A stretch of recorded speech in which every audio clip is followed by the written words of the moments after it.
మీకు దొరుకుతుంది అని దేవుడు చెప్తున్నాడు. ఏం చెప్తున్నాడు? వెతకండి మీకు దొరుకుతుంది అన్నాడు. ఏం వెతకమన్నాడు దేవుడు?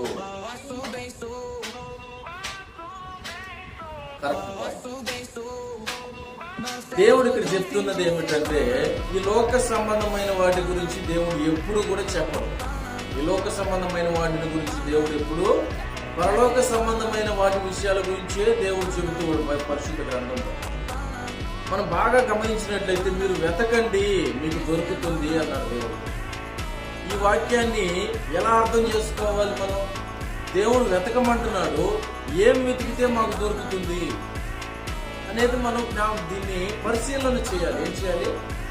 ఇది అందరికీ అర్థం కాదు. అందరికీ దేవుడు వెతకమన్నాడు. ఏం వెతకమన్నాడు? బంగారమా, వెండి, ఆస్తుల, అంతస్తుల, ఏం వెతకమన్నాడు భూమి మీద అని మనం ఆలోచన చేస్తుంటాం కొంతమంది, అవునా?